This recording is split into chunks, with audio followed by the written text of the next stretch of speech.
Fala, meus queridos amigos, como estão vocês? Vocês estão bom, né? Recentemente no Brasil, principalmente na internet, rolou um grande boom falando sobre as casas de apostas. Quem que é o dono, quem que deixa de ser o dono, o que que acontece, pipipi, papapá. E nesse mundo, vários influenciadores digitais, os criadores de conteúdo, receberam propostas para fazer esses tipos de anúncio, que ficou uma coisa meio polêmica. Será que é bom aceitar? Será que não? Claro que eles já me ofereceram esse tipo de anúncio. Eu aceitei? Claro que não. Mas por que eu não aceitei? Porque eu entendi como é que funciona esse mecanismo. E principalmente, eu entendi como que eles ganham dinheiro. Se você entendesse isso, eu acho que você talvez concordaria comigo. Vamos começar esse vídeo para você entender como as casas de aposta realmente ganham dinheiro aqui no Brasil.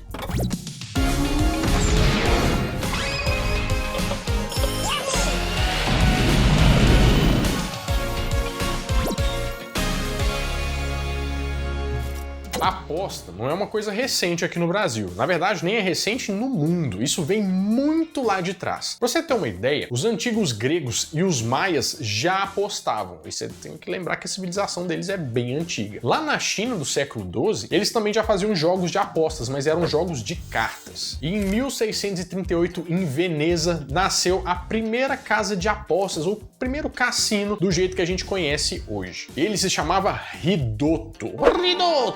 Só que ele também foi fechado em 1774. Por que ele foi fechado? Porque a cidade de Veneza percebeu que esse cassino estava empobrecendo toda a população. E quando eles empobrecem a população, a economia da cidade vai por água abaixo. Mas as apostas mesmo, elas ficaram mais populares a partir do século XVII com a Inglaterra. Por quê? Você não deve saber, mas os ingleses, eles apostam qualquer coisa, que vai tropeçar na rua, que vai chover, qualquer coisa os ingleses estão apostando. Isso tudo começou com as apostas de corridas de cavalo quando elas começaram. Aconteceu de uma forma meio informal, meio assim, ô Zezinho, você não quer apostar no tal cavalo? Não, eu falei assim, não sei, I don't know, talvez eu queira, mas talvez não. E foi evoluindo de forma que as corridas foram profissionalizando o CC e também as casas de aposta foram ficando profissionais, dando chances, pagando prêmios e tudo mais. A partir do século XX, também lá na Inglaterra, eles começaram a trazer as apostas esportivas, porque lá tem vários esportes muito fortes, tipo o rugby, o futebol e vários outros que também eu não sei tanto sobre esportes na Inglaterra, porque, né, também não pratico muito. Ah, bom, então assim sim. E até nos Estados Unidos, que é o lugar dos cassinos, né,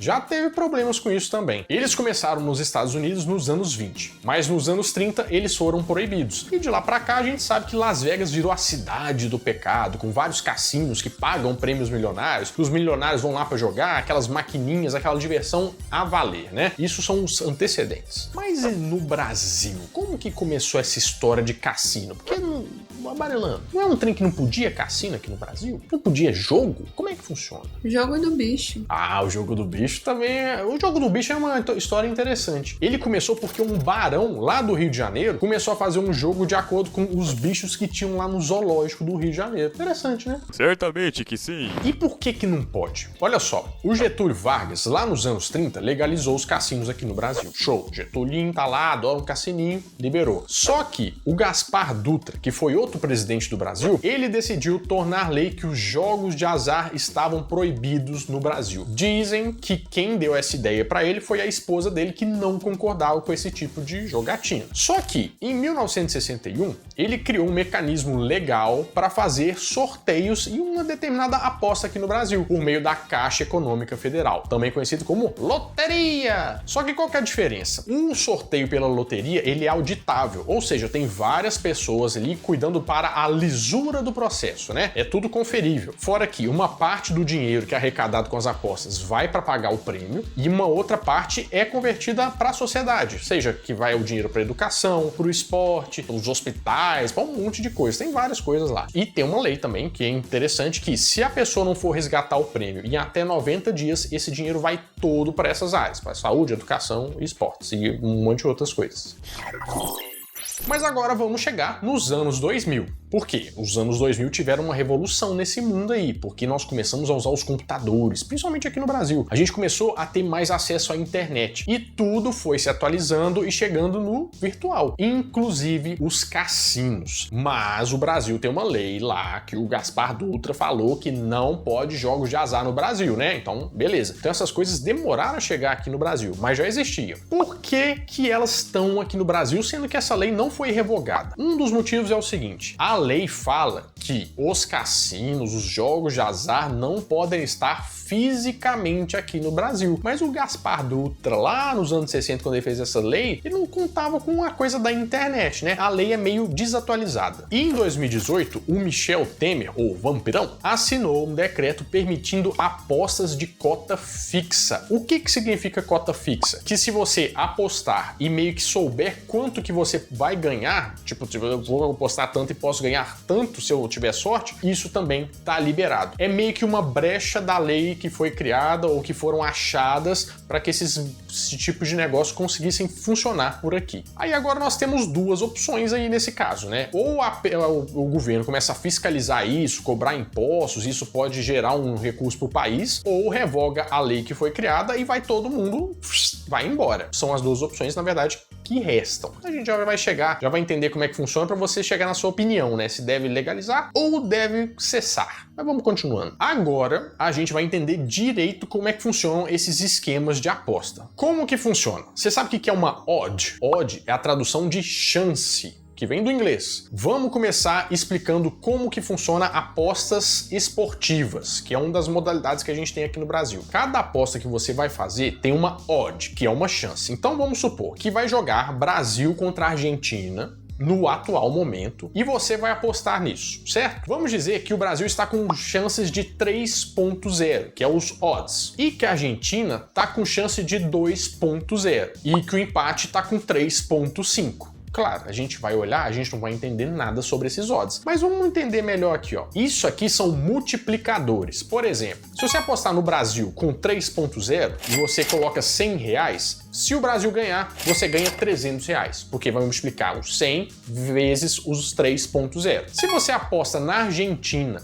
e ela ganha, com ela tendo 2.0, você aposta R$100, você vai tirar R$200. Muito simples. Agora, se deu um empate, a gente tem a chance de 3.5, o odds de 3.5. Colocamos R$100, quanto nós vamos tirar? 350. Exatamente. O que significam esses odds? Quanto for maior a probabilidade do evento acontecer, menor aquilo vai ser o prêmio. Vai ser o multiplicador, vai ser menor. Por exemplo, a Argentina ganhou a Copa do Mundo, tem o Messi, tem os melhores jogadores, está no melhor momento. Ou seja, a casa de aposta vai pagar menos para quem apostar, porque é muito mais provável que a Argentina ganhe do Brasil. Vamos supor, você quer apostar na zebra? Vamos apostar no Brasil, que está pagando 3.0, porque as chances dele ganhar é menor e você tem mais chance de levar um dinheiro maior caso você acerte. E o empate, vamos dizer aqui que nesse caso é mais improvável ainda, porque historicamente o Brasil e a Argentina nunca saíram no empate, pipipi, papapá. Então eles aumentam o prêmio porque a chance é menor de acontecer. Você tá entendendo o que nós estamos chegando lá? Agora eu entendo. E essa aposta, ela é dinâmica. Essas chances nunca são as mesmas, porque vamos supor que tá todo mundo agora apostando aqui no Brasil, porque todo mundo acha que o Brasil vai recuperar, porque diz que um jogador machucado voltou pra Pepi, papapá, e tem o Brasil com uma nova joia apareceu no Brasil, ele vai entrar em campo. Todo mundo tá animado. Então essas apostas, porque muita gente tá apostando no Brasil, vão diminuir, porque ele vai ficar muito cotado. Ou seja, vamos supor aqui que o Brasil, em vez de 3.0, vai ter um multiplicador de 1.5. Ou seja, se você põe R$100, você vai levar 50% a mais só. Porque muita gente fez isso. Só que isso é dinâmico. Então, por exemplo, você pode ter apostado a 3, outra pessoa pode ter apostado a 2, porque isso tudo vai mudando. Como que funciona, então, para essa aposta ganhar dinheiro, para a casa lucrar com isso? Na verdade, ela nunca vai perder dinheiro, porque o dinheiro de quem perde sempre supre a necessidade de quem ganha, para pagar quem ganha, e ainda dá lucro para a casa. Ou seja, matematicamente, a casa nunca vai ficar sem ganhar dinheiro. Tanto que nessas apostas, esses multiplicadores, também tem uma partezinha pequenininha, que é como se fosse uma comissão por aposta que eles chamam de juice, que é o puro suco do milho. O risco para casa, na verdade, é zero. Zero, zero, zero, zero. Não tem chance deles não lucrarem com essa operação. Ah, Renato, mas por que eles ficam dando bônus então? Você entra com R$1.000 de bônus, não sei o que de bônus. Porque eles muitas vezes tiram da comissão ou tiram de um dinheiro que eles têm para marketing para fazer você entrar lá, dar o seu CPF e começar a jogar. E também é porque tem umas letras miúdas que as pessoas não leem, que para ela sacar o que elas ganham com o bônus, tem que fazer não sei quantas vezes o bônus. Então eles dão o bônus para você jogar, mas nunca você vai tirar aquilo que você ganhou com o bônus sem ter colocado seu próprio dinheiro. Isso, tem diversas promoções e isso entra inclusive numa outra modalidade que nós vamos falar daqui a pouco. Ah, agora eu entendi! Só que quem calcula essas coisas, essas chances? Quem que faz essa mágica desses odds, não sei o quê? Quem faz é um algoritmo muito cabuloso que põe todas essas coisas na cesta ali, balança e dá quais que são os resultados necessários para casa nunca perder. Ou seja, se vamos supor que no meio da semana um jogador se contunde e isso é ruim para a Argentina, ele vai computar isso, vai pôr as chances. Só que tem um rolê. Pode parecer que é um negócio meio uma caixa de Pandora, mas ainda tem um porém, uma âncora na confiabilidade. Por quê? Nesse caso aqui, depende de um caso real. Por quê? Brasil e Argentina vão jogar e o imprevisível pode acontecer. Ou seja, ele não é controlado pela casa. A casa não controla o jogo. Ela só vai pelas apostas, que é muito do modelo inglês, por exemplo, de apostas esportivas. Ainda dá para confiar. Claro, temos alguns problemas. No ano passado, teve um esquema gigantesco de apostas manipuladas que aconteceu no Campeonato Brasileiro, que em média 223 jogos sofreram interferência de uma quadrilha que estava agindo para falar assim, jogador, faz o seguinte, ó, toma tantos cartões amarelos, porque você pode apostar nisso tudo, quantos escanteios, quantos jogadores se lesionam, quantos cartões amarelos, quantos cartões vermelhos, quantos gols, tudo é apostável. Então muitas pessoas estavam manipulando esses resultados. Coisa que o Ministério Público investigou por meio de denúncias e vai saber o que esse cabrobró vai dar. Mas tem uma outra modalidade que eu acho que é a que vocês estão querendo saber mesmo, né? Aquela. Como que as casas de apostas não esportivas levam dinheiro para casa? Os cassinos, os joguinhos, o foguetinho, que cabrobró danado de um tanto de jogo que eles inventam hoje em dia. A primeira coisa que você tem que saber é que eu vi que tem até tutoriais na internet ensinando você a fazer um plano de negócio para abrir um cassino online. Ou seja, qualquer pessoa pode abrir um cassino online. Como que funciona? Esses cassinos, eles estão baseados em vários jogos. Então lá dentro da plataforma tem vários e vários jogos. Só que você tá percebendo uma coisa, que esses jogos eles são programados? Tipo assim, você vai ter uma roleta, é uma roleta online. Mas que órgão garantidor ou que coisa no mundo físico faz com que essa roleta dê o resultado corretamente? Por exemplo, se você vai jogar num cassino de verdade, por mais que a mesa sempre ganha, né, que nem o pessoal fala, você vai girar a roleta. A menos que tenha um imã, alguma coisa do Mr. M de mágica ali, teoricamente você tá meio que contando com a sua sorte mesmo. Mas e quando essa programação desses jogos vendidos, que são jogos únicos, que são vendidos para vários cassinos, são uma caixa de Pandora que você não sabe quem vai controlar? Esse é um dos principais problemas que nós temos aqui, né? Fora que outro é um problema psicológico do ser humano. Vários estudos falam que a gente tende a liberar algumas substâncias que a gente gosta muito do nosso cérebro quando a gente tem um reforço positivo. E o reforço positivo nesse caso aqui, ele é gigante. E ele, ó, verdinho, a chance de poder ganhar dinheiro. Como que essas empresas ganham? Você pode ver que algumas empresas, elas começam a fazer você jogar, por exemplo, uma roleta, vamos pegar o exemplo da roleta? Você vai jogar a roleta. Você coloca R$20 e na primeira vez você vai e ganha, você dobra o seu dinheiro, vira 40. Aí você pega lá, fala assim, 40? Entendi. Vou pôr mais 30 aqui, você põe 30, tira 60. O seu cérebro nessa hora, ele tá em frênese, porque ele tá doidinho pra você colocar mais dinheiro, para você começar a ganhar mais dinheiro ainda. Só que você percebeu que você começa a jogar, você começa a querer mais, o seu cérebro começa a te treinar e eles estão te dando aquela cordinha.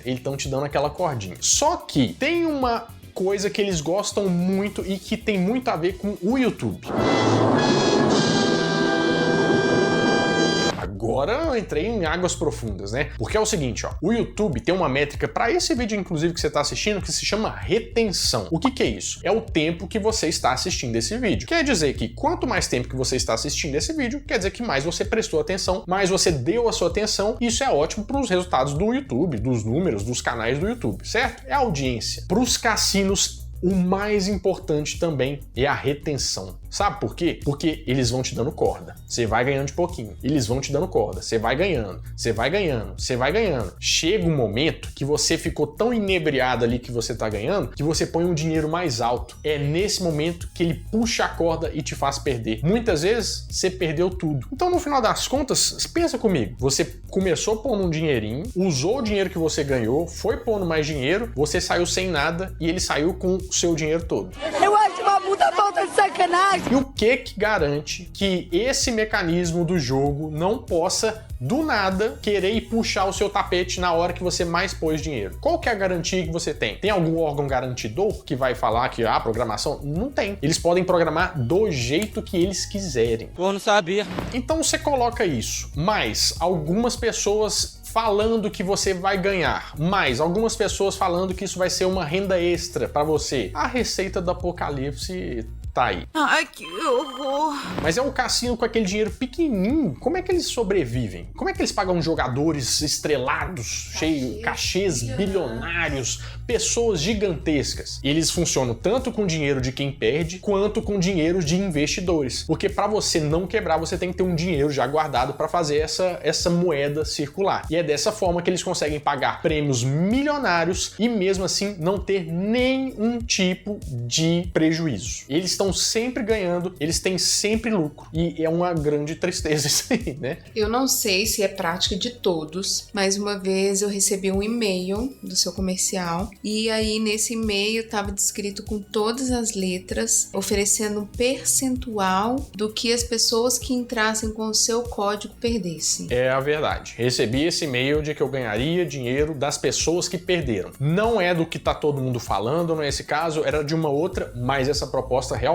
acontece. E lembra das odds? Pois é, as odds, na questão aqui do jogo de esportivo e tal, ela tem uma linha e tal. Quem controla as odds nesse segmento aqui do cassino, dos jogos de azar, do foguetinho, de não sei o que? Não tem quem controla, não tem quem fiscaliza, não existe um jeito deles perderem. Agora pensa, elas não podem ficar no Brasil. Elas têm um custo inicial baixo, que é você, sei lá, você compra os jogos, ou aluga, não sei como é que funciona. Elas não têm uma base física aqui no Brasil. Elas não têm que atender todas as exigências aqui do Brasil. Toda essa carga tributária gigantesca. Tá bom demais abrir um cassino online, vocês não estão achando, não? Claro que sim. E aí tá, mas como que tem um tanto de gente que ganha uma bolada? Eu já vi histórias de pessoas ganhando verdadeiras boladas. Uma noite ficou milionário do dia pra noite. Isso acontece? É claro que acontece. Porque isso é o melhor marketing que tem. Alguém ganhando pra você se inspirar e ficar doidinho pra colocar o seu dinheiro lá. E eles precisam ganhar pra maioria precisar ir lá perder, porque quanto mais se perde, mais eles ganham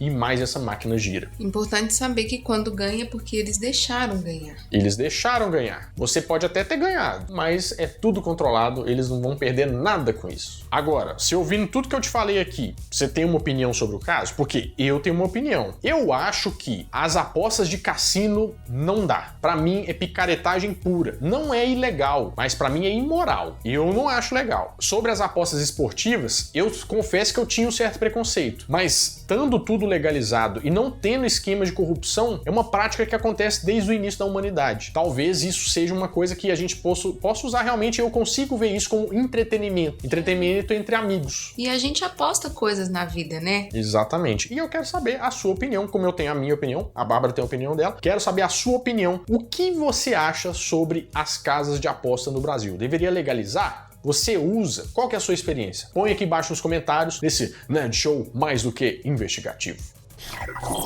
Bom, meus amigos, é isso. Eu espero que vocês tenham gostado bastante desse vídeo. E se você gostou, já deixa o like aqui. Compartilha esse vídeo, porque esse aqui vale a pena, hein? Eu acho que você aprendeu alguma coisa aqui hoje. Foi divertido, não foi? Bom, eu vou ficando por aqui. Mas toda semana eu volto com mais um vídeo quentinho, fresquinho, crocante pra vocês. Então, adeus!